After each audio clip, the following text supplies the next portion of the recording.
નમસ્કાર મિત્રો, સ્વાગત છે તમારું અમારી વાસ્તુરંગ યુટ્યુબ ચેનલમાં। મિત્રો, નવરાત્રિના પહેલા નોરતે ઘરમાં આટલા શુભ કાર્યો જરૂર કરી લેજો કે જેનાથી જો તમારા ઘરમાં કોઈ મુશ્કેલી હશે જેવી કે ઘરમાં પૈસાની તંગી, ગ્રહક્લેશ, વાસ્તુ દોષ, કુંડળી દોષ કે જેનાથી તમારા ધાર્યા કાર્યો ન થતા હોય, તેમજ મિત્રો ઘર ઉપર દેવું થઈ ગયું હોય, તેમજ ઘરના કોઈ સભ્યોના લગ્ન ન થતા હોય, તેમજ પુત્ર પ્રાપ્તિની ઈચ્છા હોય તો મિત્રો એ સમસ્ત પ્રકારની સમસ્યાનું સમાધાન તમને નવરાત્રિના પહેલા નોરતે આટલા કાર્યો કરવાથી મળી જશે। તો મિત્રો, વિડીયોમાં આગળ વધતા પહેલા જો તમે ઈચ્છતા હોવ કે માતાજીની કૃપા તમારી ઉપર બની રહે તો આ વિડીયોને લાઈક કરી અને કમેન્ટમાં જય માતાજી જરૂર લખી દેજો કે જેથી માતાજીની કૃપા તમારી ઉપર સદા બની રહે। મિત્રો, નવરાત્રિનો સૌથી પહેલો દિવસ હોય છે એ બહુ મહત્વનો હોય છે, કારણ કે મિત્રો આ જ દિવસે માં દુર્ગાની સ્થાપના ઘરમાં કરવામાં આવે છે। આપણે આપણા ઘરમાં ઈશાન ખૂણામાં ચોકી ઉપર માતાની મૂર્તિ સ્થાપિત કરીએ છીએ અને કળશની સ્થાપનાની સાથે અખંડ દીવો પ્રગટાવીએ છીએ। તેમજ નવરાત્રિ દરમિયાન દેવી દુર્ગાના 9 સ્વરૂપોની પૂજા કરવામાં આવે છે અને માતાજીને પ્રસન્ન કરવા માટે વિવિધ ઉપાયો કરવામાં આવે છે।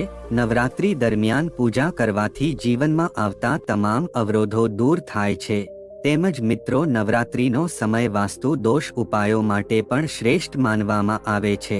એવું માનવામાં આવે છે કે નવરાત્રિમાં સાચા મનથી માતાની પૂજા કરવાથી ઘરમાંથી નકારાત્મક શક્તિઓ દૂર થઈ જાય છે। મિત્રો, આ નવરાત્રિનો પહેલો દિવસ છે એમાં કુળદેવીનું આહ્વાન કરવાનો દિવસ હોય છે કે જે તેના સ્વાગતનું પ્રતીક છે। મિત્રો, શાસ્ત્રો અનુસાર નવરાત્રિના પહેલા દિવસે અમુક વિશેષ કાર્ય કરવાથી માં દુર્ગા છે એ જલ્દી જ પ્રસન્ન થાય છે। આના પછી જે પણ પૂજા આરાધના કરવામાં આવે છે એને માં કુળદેવી જલ્દી જ સ્વીકારી લે છે। આનાથી ભક્તોના જીવનમાં આવનારી બધી જ મુશ્કેલીઓનું નિવારણ થાય છે અને સમસ્ત ઈચ્છાઓની પૂર્તિ થાય છે। આટલા માટે મિત્રો, નવરાત્રિના પ્રથમ દિવસનું બહુ ખાસ મહત્વ છે। આથી અમે તમને આ વિડીયોમાં જણાવશું કે નવરાત્રિના પહેલા દિવસમાં કયા કાર્યો કરાવ્યા જોઈએ કે જેનાથી માં દુર્ગા છે એ પ્રસન્ન થઈ જાય અને તમારા જીવનમાં સુખ, સમૃદ્ધિ, ધન, વૈભવ અને સંતાન સુખની પ્રાપ્તિ થઈ શકે। જો મિત્રો તમે કોઈ વિશેષ કામનાથી કોઈ દેવીની પૂજા અર્ચના કરો છો તો નવરાત્રિના પહેલા દિવસે અમુક ખાસ વાતોનું ધ્યાન રાખવું બહુ જરૂરી છે। આ વાતોનું પાલન કરવાથી તમારી મનોકામના છે એ માં દુર્ગા જલ્દી જ પૂર્ણ કરી દેશે। તો મિત્રો, મારી તમને વિનંતી છે કે આ વિડીયોને આખો જોવા વિનંતી। જો તમને આ વિડીયો ગમે તો આ વિડીયોને લાઈક પણ કરી દેજો। તો મિત્રો, આવો હવે આપણે જાણીએ કે નવરાત્રિના પહેલા દિવસે આપણે શું કરવું જોઈએ। મિત્રો, સૌથી પહેલા તમારે તમારા ઘરની ઉપર એક ધજા જરૂર લગાવવી જોઈએ। મિત્રો, આ ધજા છે એ લાલ કલરની હોવી જોઈએ અને એ ધજામાં જય માતાજી લખેલું હોવું જોઈએ અને આ ધજાનો આકાર છે ત્રિકોણ હોવો જોઈએ। મિત્રો, આ ધજા છે તમને બહારથી આસાનીથી મળી જશે, પણ જો તમે ઈચ્છો તો તેને ઘરે પણ બનાવી શકો છો। તો મિત્રો, સૌપ્રથમ તમારી આ ધજાને માતાજીના ચરણોમાં અર્પણ કરવાની છે અને મિત્રો પૂજા પછી આ ધજાને પોતાના ઘરની ઉપર ઉત્તર પૂર્વ ઈશાન ખૂણામાં સ્થાપિત કરવાની છે। જો ત્યાં જગ્યા ન હોય તો તમે આ ધજાને ઉત્તર દિશામાં પણ લગાવી શકો છો। મિત્રો, ધજા સ્થાપિત કરવાની સાથે સાથે ત્યાં એક દીવો જરૂર પ્રગટાવજો। મિત્રો, આ નવરાત્રિનું પર્વ છે, બહુ શુભ હોય છે અને આપણે માતાજીને કોઈ પણ પ્રાર્થના કરીએ છીએ તો માતાજી આપણી આ પ્રાર્થના છે એ જલ્દી જ સાંભળીને આપણી મનોકામના પૂરી કરે છે। મિત્રો, આ નવરાત્રિનું પર્વ છે એ માં દુર્ગાનો પાવન ઉત્સવ હોય છે અને આ દિવસોમાં ધજા ચડાવવી એ બહુ શુભ માનવામાં આવે છે। આ વસ્તુ છે તમારું યશ, કીર્તિ અને સફળતાનું પ્રતીક હોય છે। જ્યારે ધજા લહેરાતી હોય તો એ વસ્તુનો સંકેત આપે છે કે તમારા જીવનમાં નિરંતર સફળતા પ્રાપ્ત થતી રહેશે। તેમજ માતાજીની ધજા ચડવાથી તમારા ઘરના બધા દોષ દૂર થઈ જશે। તો મિત્રો, નવરાત્રિના પહેલા દિવસે આટલા મહત્વપૂર્ણ કાર્યો કરવાનું ના ભૂલતા। આથી માં ભગવતીની કૃપાથી તમારા જીવનમાં બધા જ પ્રકારની સમસ્યાનું સમાધાન થઈ જશે અને તમે સુખ, શાંતિ અને સમૃદ્ધિની પ્રાપ્તિ કરશો। તેમ જ યશની પ્રાપ્તિ થશે, મહાન પ્રતિષ્ઠાની પણ પ્રાપ્તિ થશે, તેમજ સમસ્ત પ્રકારના સુખોની પ્રાપ્તિ થશે, માન-સન્માન, યશ, પ્રતિષ્ઠા, ધનની વૃદ્ધિ, સુખ સમૃદ્ધિ બધા જ પ્રકારની વસ્તુ છે તમને પ્રાપ્ત થઈ જશે। મિત્રો, આવી રીતે લહેરાતી ધજા જે છે તમારા ઘર ઉપર શુદ્ધતાની સૂચના આપે છે। આથી મિત્રો 3 ઓક્ટોબર 2024 ગુરુવારના દિવસે નવરાત્રિના પહેલા દિવસે તમારે તમારા ઘરના ઈશાન ખૂણામાં એક લાલ રંગની ધજા જરૂર લગાવવાની છે। તો મિત્રો, બીજું જે કાર્ય છે એ નવરાત્રિના પહેલા દિવસમાં તમારે જરૂર કરવું જોઈએ મિત્રો, એ છે મિત્રો તમારે પહેલા નોરતે ઘરના મુખ્ય દ્વારા ઉપર તોરણ લગાવવાનું છે। મિત્રો, તોરણ છે આંબાના પાનનું તમારે બનાવવાનું છે અને એને તમારા ઘરના મુખ્ય દ્વારની સામે તોરણ બાંધીને એને બાંધી દેવાનો છે। પછી મિત્રો, એક આંબાના પાનમાં તમારે જય માતાજી લખી દેવાનું છે। મિત્રો, જ્યારે આપણે તોરણ લગાવીએ છીએ તો એવું લાગે છે કે આ ઘરમાં કોઈ માંગલિક કાર્ય શરૂ થવાનું છે અને મિત્રો, આ તોરણ છે એ તમારા ઘરમાં માંગલિક કાર્યની સૂચના આપે છે। આથી મિત્રો, જો તમારા ઘરમાં કોઈ સભ્યના લગ્ન નહીં થતા હોય તો મિત્રો તેના લગ્ન થવાના યોગ બનશે। તેમજ મિત્રો, નવરાત્રિનું પર્વ છે એ ભારતીય સંસ્કૃતિમાં એક વિશેષ સ્થાન રાખે છે।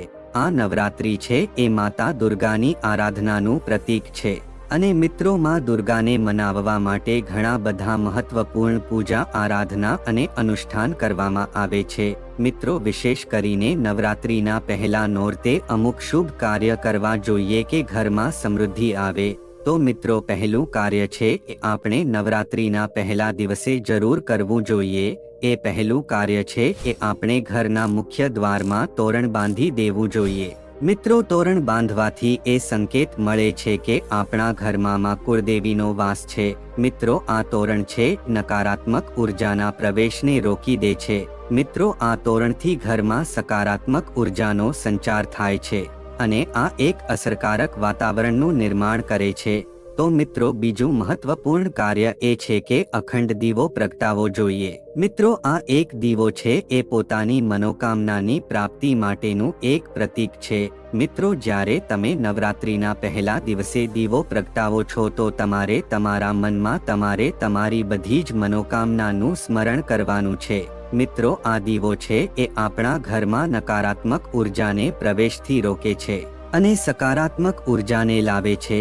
મિત્રો, નવરાત્રિના પહેલા દિવસથી લઈને 9મા દિવસે સુધી અખંડ દીપક પ્રગટાવવો એ બહુ શુભ માનવામાં આવે છે।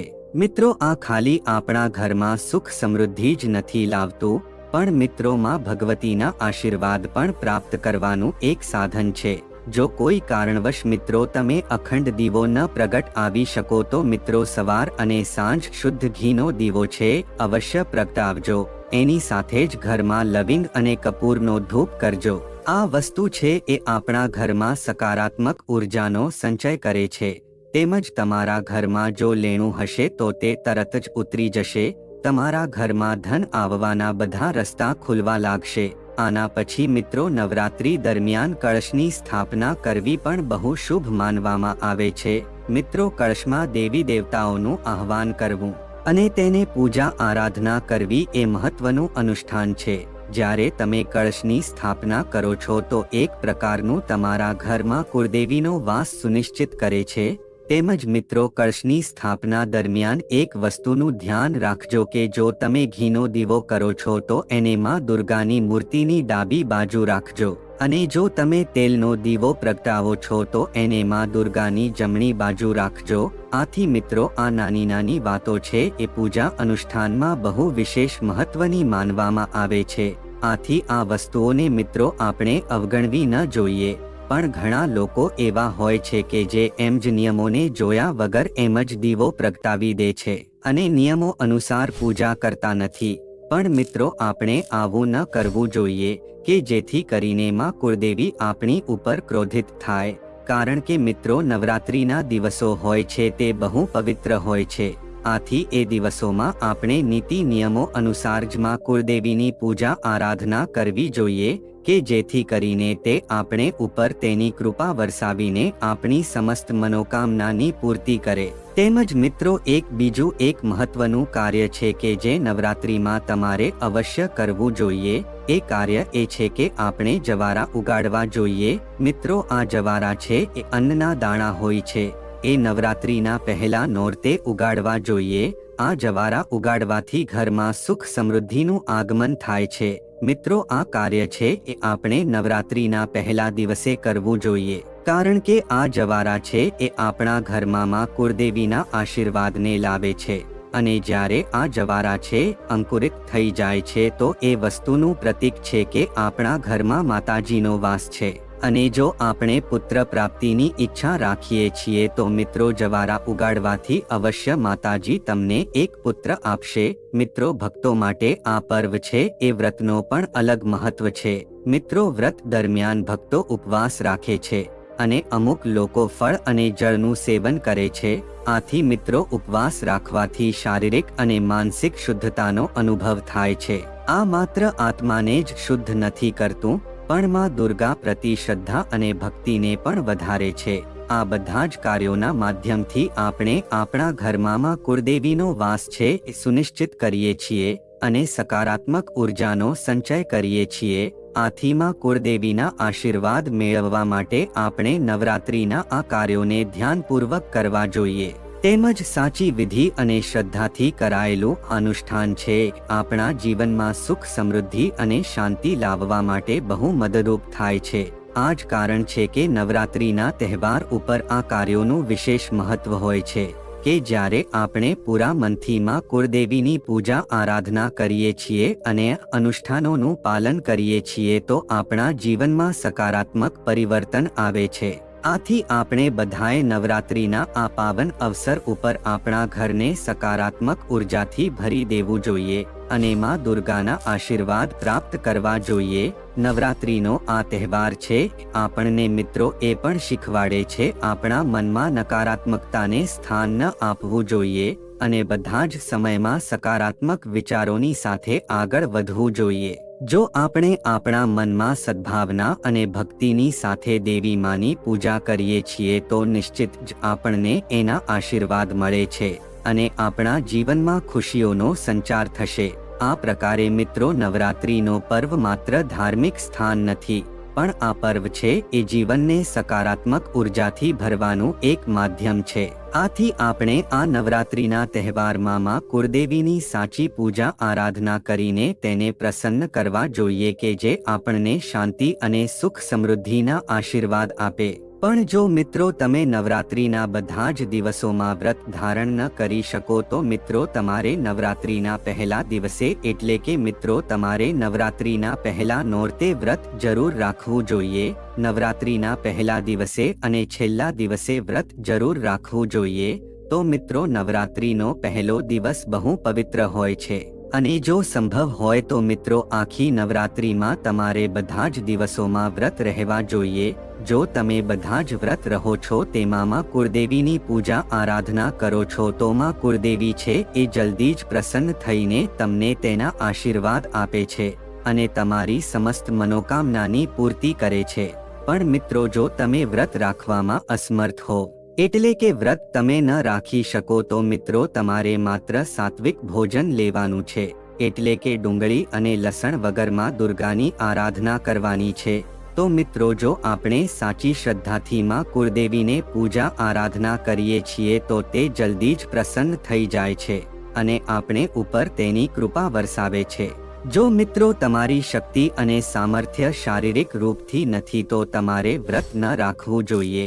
પણ જો મિત્રો સંભવ હોય તો મિત્રો પહેલા દિવસે ફલાહાર દ્વારા વ્રત જરૂર ધારણ કરવું જોઈએ।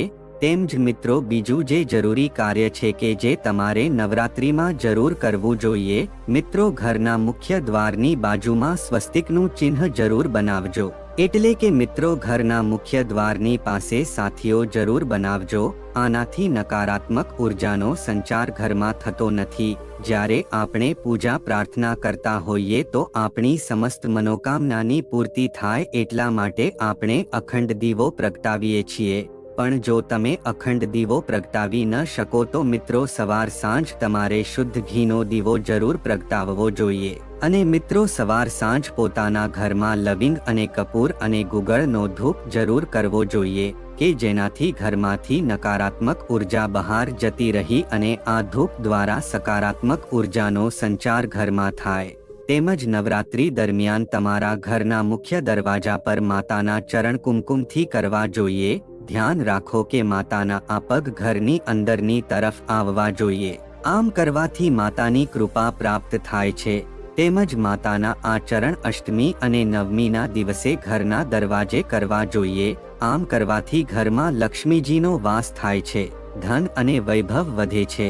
તેમજ મિત્રો નવરાત્રીના 9મા દિવસે કન્યાઓને દક્ષિણા આપવાથી દેવી પ્રસન્ન થાય છે. એવું માનવામાં આવે છે કે તેનાથી ઘરના કાવસ્તુ દોષ દૂર થાય છે અને ઘરમાં સુખ શાંતિ આવે છે. તેમજ અખંડ જ્યોતને દક્ષિણ પૂર્વ દિશામાં જ રાખવી જોઈએ. વાસ્તુશાસ્ત્ર અનુસાર ઘરના સભ્યોનું સ્વાસ્થ્ય સારું રહે છે અને તેઓ દરેક ક્ષેત્રમાં જીત મેળવે છે. તેમજ મિત્રો નવરાત્રી આવે એ પહેલા આટલી વસ્તુ ઘરેથી જરૂર કાઢી નાખજો. જો ઘરના કોઈ પણ ખૂણામાં બંધ ઘડિયાળ પડેલી હોય તો તેને નવરાત્રી પહેલા કાઢીને ફેંકી દેજો અથવા તેને ચાલુ કરી દો. કારણ કે મિત્રો બંધ ઘડિયાળ રાહુનો પ્રભાવ વધારે છે, જે માતાને પસંદ નથી. ઘરમાં ઘડિયાળ બંધ હોય તો માતા ગુસ્સે થઈ શકે છે. તેમજ મિત્રો જો તમારા ઘરમાં કોઈ દેવી દેવતાની તૂટેલી મૂર્તિ હોય અથવા ભગવાનની કોઈ ફાટેલી જૂની તસવીર હોય તો તેને તરત જ ઘરની બહાર ફેંકી દો. તો જ દેવી દુર્ગાનું તમારા ઘરમાં શુભ આગમન થશે. તેમજ મિત્રો હિન્દુ ધર્મમાં સાવરણીને લક્ષ્મીનું પ્રતીક માનવામાં આવે છે. જો ઘરમાં તૂટેલી સાવરણી પડી હોય તો નવરાત્રી શરૂ થતા પહેલા તેને ઘરની બહાર ફેંકી દો. નકર લક્ષ્મીનું અપમાન થતું જોઈને માતા દુર્ગા ગુસ્સે થઈ શકે છે. તૂટેલી સાવરણી ઘરમાં રાખવાથી પણ વાસ્તુ દોષ થાય છે અને નકારાત્મક ઉર્જા આવે છે. તેમજ મિત્રો હિન્દુ ધર્મમાં તુલસીને માતા લક્ષ્મીનું પ્રતીક પણ કહેવામાં આવ્યું છે. કહેવાય છે કે ઘરમાં સૂકા તુલસીનો છોડ રાખવો અશુભ છે. તેનાથી ભગવાન વિષ્ણુ ગુસ્સે થાય છે. નવરાત્રી પહેલા સૂકા તુલસીના છોડને ઘરમાંથી કાઢી નાખો તો જ ઘરમાં દેવી દુર્ગાનું આગમન થશે અને સકારાત્મક ઉર્જાનો પ્રવાહ આવશે. તેમજ મિત્રો નવરાત્રી પહેલા ઘરમાંથી જૂના ફાટેલા ચંપલ અને બૂટ, તૂટેલા કાચની વસ્તુઓ, નકામી અથવા તૂટેલી ઘડિયાળો વગેરે દૂર કરી દેવી જોઈએ. આનાથી ઘરમાં દોષ લાગે છે. તેમજ આ સાથે ઘરમાંથી જૂના અને ફાટેલા કપડાં પણ દૂર કરી દેવા જોઈએ. કારણ કે આ તમામ વસ્તુઓથી ઘરમાં નકારાત્મકતા ઉર્જા વધે છે અને દોષ લાગે છે કે જેથી ઘરના બધા સભ્યોને મુશ્કેલીનો સામનો કરવો પડી શકે છે. આથી મિત્રો આટલી વસ્તુનું નવરાત્રી દરમિયાન ધ્યાન રાખજો. તો મિત્રો જો આ માહિતી તમને ગમી હોય તો વિડીયોને લાઈક કરી અને ચેનલને સબસ્ક્રાઇબ પણ કરી દેજો કે જેથી કરીને અમે રોજ વાસ્તુશાસ્ત્રને લગતા વિડીયો લાવતા રહીએ. તમારો દિવસ શુભ રહે મિત્રો. ધન્યવાદ.